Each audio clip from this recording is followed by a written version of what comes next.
Téléspectateurs, merci également à Christian Abdandedjan pour toutes ces informations. On n'aura pas la rubrique Actu Web en fin d'émission, mais je vais recevoir quand même pour instant qualité Monsieur Ernest Gbagidi. Avec lui, nous allons parler des différents types de normes et leur processus d'élaboration. Tout de suite, voici maintenant l'invité.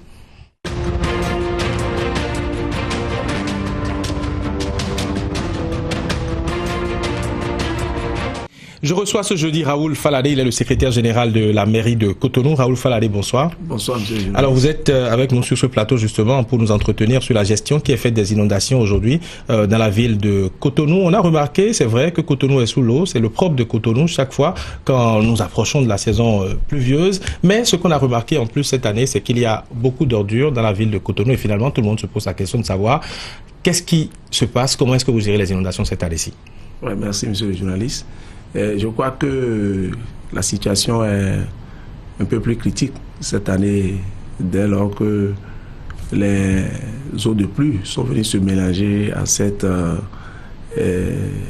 situation d'attente qui portait sur la gestion des déchets solides mélangés. Alors il faut qu'on parte de là. Parce que j'ai suivi hier, sur ce même plateau, je crois, la sortie de l'autorité tutelle qui est venu faire un certain nombre de déclarations. Alors, je voudrais simplement dire... On va y aller pas à pas. Oui. Quand vous dites qu'il est venu faire un certain nombre de déclarations, on a compris déjà d'entrée, d'après ce qu'il disait, que c'est au niveau de la mairie que l'attribution des marchés, par exemple, liés à l'enlèvement des ordures a été bloquée. Qu'est-ce qui a bloqué l'attribution de ces marchés à votre niveau? Ouais, parce que nous sommes en train de noter avec beaucoup de patience que la démarche de l'autorité tutelle devait avoir derrière quand même un objectif, et l'objectif est en train d'être perçu maintenant. Quel est cet objectif selon vous?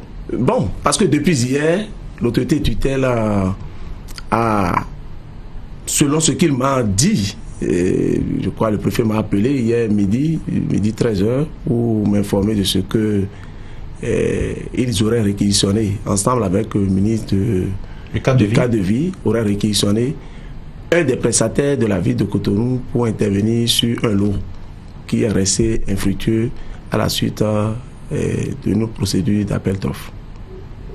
Et le prestataire par la suite m'a appelé pour dire effectivement qu'on l'a réquisitionné, qu'il est en train d'intervenir sur le lot et qu'il devrait se faire payer par le ministère. Et pour finir, le préfet me demandait de bien vouloir faciliter l'accès au laisse aux prestataires pour que les déchets se fassent déposer là-bas. J'ai dit qu'il n'y a pas de problème et après j'ai rendu compte au maire.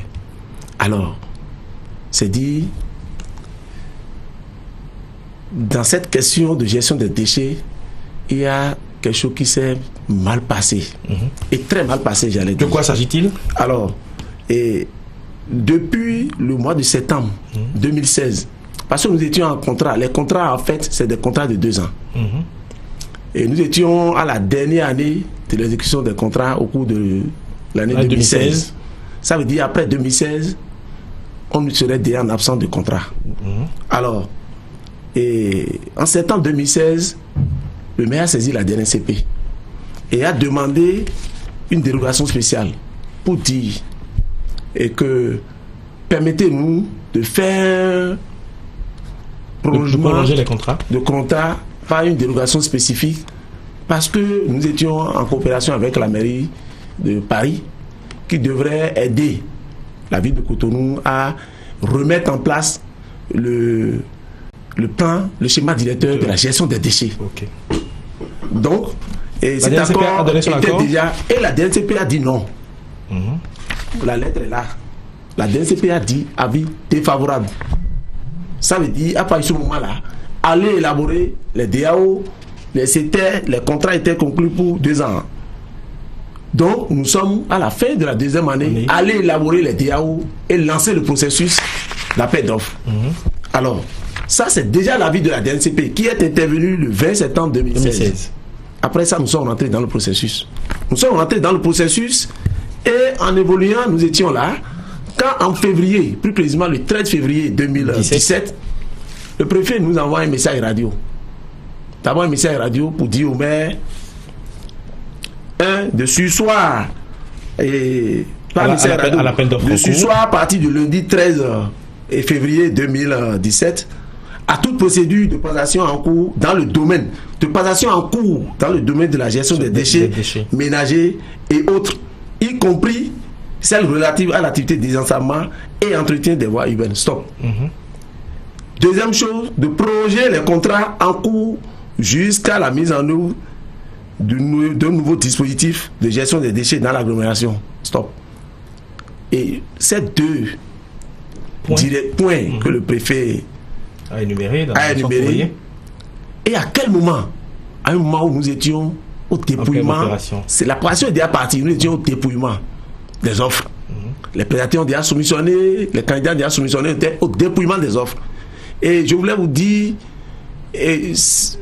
durant cette procédure, pour la première fois, au regard de tout ce qui se dit sur Cotonou, c'est le maire qui a telle entreprise, c'est lui qui est derrière ici. Le FONAC s'est permis d'écrire au maire et de demander sa participation à ce processus de dépouillement. Avec avis favorable, le FONAC était à l'interne avec nous et participait au dépouillement.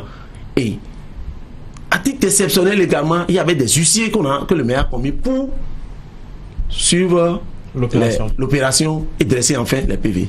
Mais quelle a été la posture? Alors, lorsque le préfet a envoyé un message comme ça, suivant le code des dispositions du code du marché public, quand vous entrez dans une procédure, aucune autorité ne peut intervenir pour ce soir, sauf l'autorité de régulation des marchés publics. Est-ce que le préfet avait connaissance de ça? Donc, il nous a saisis à cette fin-là. Alors, une semaine après, et le 21 février, précisément, il prend un autre arrêté et il annule la commission municipale de prédation des marchés publics. Il prend un autre arrêté et annule. Vous avez vu, ces injonctions étaient venues pour perturber l'opération en cours. Alors, qu'est-ce que nous avons fait? On a saisi régulièrement, le maire a demandé, nous avons saisi régulièrement la DNCP pour dire, votre avis favorable, nous sommes en train d'exécuter, voilà ce qui est arrivé. Et nous avons servi l'autorité de régulation des marchés publics qui a répondu, qui nous a répondu par cette lettre. Que dit la lettre justement? La lettre, je vais vous dire sur le premier point, concernant la suspension de procédure d'opération des marchés publics, voilà ce que l'autorité dit. Concernant la demande de suspension d'une procédure de passation de marché public ayant reçu le bon à lancer de la Direction nationale du contrôle des marchés publics, elle est illégale dans la mesure où le rôle du préfet dans la procédure de passation de marché public des collectivités locales se limite exclusivement à la phase d'approbation du marché public conformément à la disposition de l'article 91 de la loi 2009 portant code des marchés. Est-ce que vous voyez? Il ressort de cette disposition qu'en outre que le préfet ne peut demander ou faire injonction à la personne des marchés publics de prolonger un contrat de marché avant arriver à expiration. Ça, c'est sur le premier point. Sur le second point, l'autorité s'est encore prononcée pour dire qu'il est incompétent et qu'il ne peut jamais prendre une telle décision. Un tel arrêté pour... Alors, gentiment, nous avons répondu à l'autorité tutelle en envoyant les requêtes pour dire, voilà, le maire se trouve dans l'obligation. Et simplement, l'autorité a pris une lettre pour dire que lui prend acte de ce que... Ça, au moins, il disait qu'il prend acte là. Nous, on a poursuivi la procédure. Les dossiers sont envoyés à la DNCP. Aujourd'hui, vous êtes à quelle étape de la procédure? Je vais vous dire ceci. Au dépouillement, on a abouti à quel résultat? Comme par hasard, le prestataire qui est supposé réquisitionner aujourd'hui, c'est lui qui est sorti premier sur les deux lots. Ils étaient le premier sur les deux lots.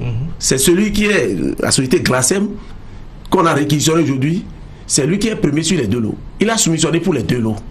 Or, dans le DAO, il est écrit que aucun prestataire ne peut soumissionner. Les prestataires peuvent soumissionner pour plusieurs lots. Mais vous ne pouvez jamais gagner deux lots. Nous, on était dans la démarche, compte tenu de la sensibilité de l'opération. Nous avons envoyé un PV à la DNCP pour demander à la DNCP à titre exceptionnel d'accepter que ce prestataire-là intervienne sur les deux lots. Étant entendu que c'est son offre qui était le moins disant, d'intervenir sur les deux lots. Et la DNCP nous a répondu. La DNCP a répondu, c'est nous qui avons envoyé la requête pour demander le lot numéro 2, l'attribution du lot 2, de donner ça à la société Glacem, en plus du lot 1. Mais aujourd'hui, pourquoi est-ce qu'on constate cette absence sur le lot numéro 2? Ce qui s'est passé, c'est ceci. La DNCP a dit non. Conformément au test, il ne peut pas. Puisqu'on suppose que l'analyse qu'ils ont fait, ils ont dit nous sommes dans la démarche. Oui, mais pourquoi? Même s'il a gagné, que vous saviez. Même s'il a gagné. La démarche de la DNCP est la suivante. Lorsque vous analysez les offres, vous attribuez d'abord le premier lot avant d'aller analyser le second. Oui. Ça veut dire que quand vous avez analysé et il est sorti gagnant sur le premier lot, même s'il est gagnant sur le second lot, il ne peut plus être. Justement, pourquoi est-ce que vous n'avez pas attribué le second lot à quelqu'un d'autre? Quelqu'un d'autre là, c'est qui? C'est le second. C'est le second qui a été. Il n'y avait que 2 soumissionnaires. Il n'y a que 2 soumissionnaires. C'est-à-dire les pièces n'étaient pas. C'est-à-dire il a été éliminé sur un certain nombre de comment on appelle de conditions. Donc il ne pouvait plus avoir. Donc lorsque nous avons écrit comme ça, la DNCP a dit non. Pour dire le résultat de la DNCP, regardez très bien. Premier lot Glacem, deuxième lot infructueux, troisième lot qui considère l'enfouissement et agéture. C'est exactement la décision. Est-ce que c'est le maire qui a choisi un lot pour dire à Glacem occulter l'eau, contrairement à ce que l'autorité du terrain est venue dire, pour dire que on a choisi le lot. Mais c'est quand même une situation. exceptionnelle. C'est pour la première fois que ça se passe ainsi. C'est pour la première fois. Et je vais vous dire encore ceci. C'est à quelle date nous avons eu vent du programme détaillé du gouvernement qui prenait en compte la gestion des déchets dans le grand agglomération. Est-ce que c'est ça la question qu'on pourrait se poser ça? Nous avons eu vent de ce projet-là. On a commencé par avoir lorsque nous avons été reçus par le président de la République. Parce qu'au moment où le préfet a notifié, il nous a demandé de surseoir et de poursuivre les contrats dans un vue juridique. En ce moment précis, il n'est même pas allé dans les détails pour parler des déchets. Or, la spécialité Cotonou, c'est quoi?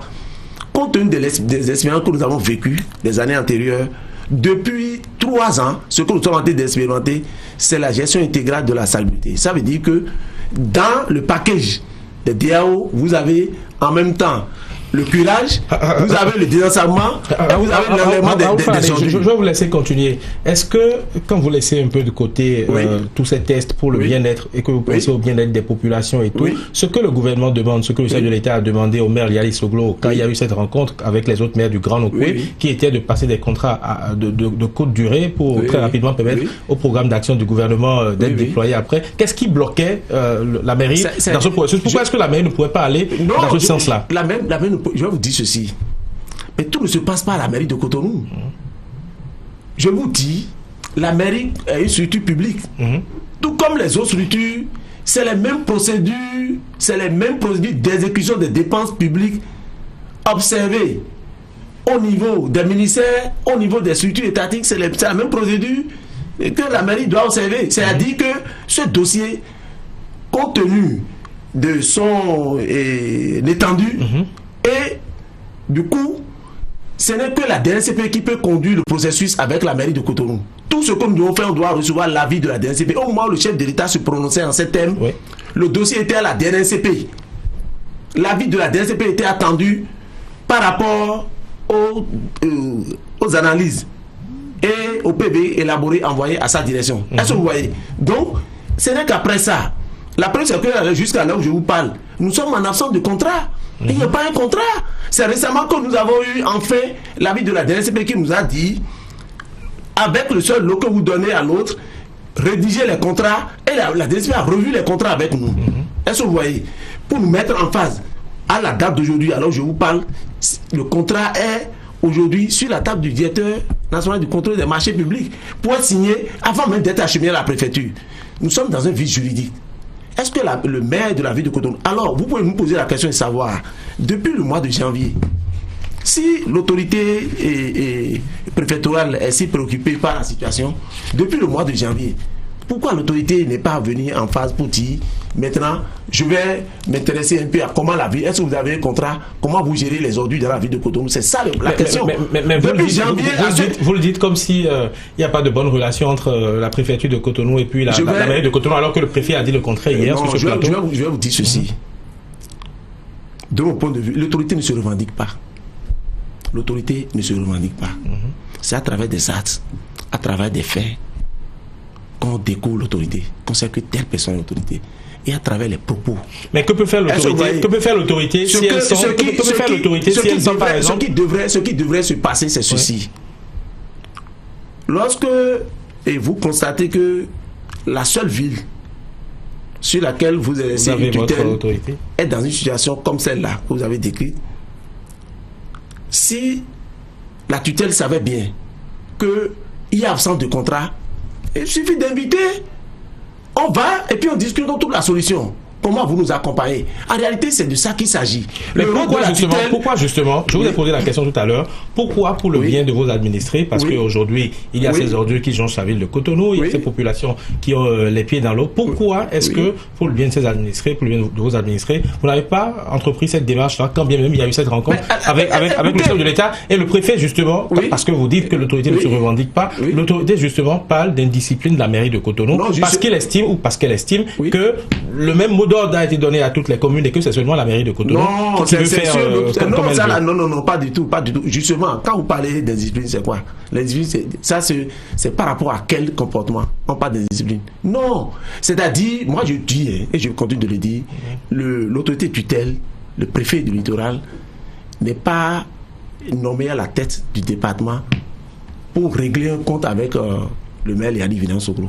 C'est ce que je note ça. C'est-à-dire, la personne, le nom Léadi Villan-Soglo, c'est-à-dire, il est hostile à ce nom-là. Et c'est-à-dire, ça le met dans un état second, au point de poser des actes. Quel est le fonctionnaire qui n'est pas menacé sous l'autorité tutelle? On a vu d'autres autorités tutelles avant lui. Moi, je vous le dis. Parce que ce qui se passe, mais lorsque vous êtes tout le temps, la tutelle, c'est quoi? La tutelle, c'est l'assistance, l'accompagnement, conseil. C'est de ça qu'il s'agit. Mais on n'en parle pas. Les autres préfets sont là. Mais c'est de Cotonou seulement qu'on parle.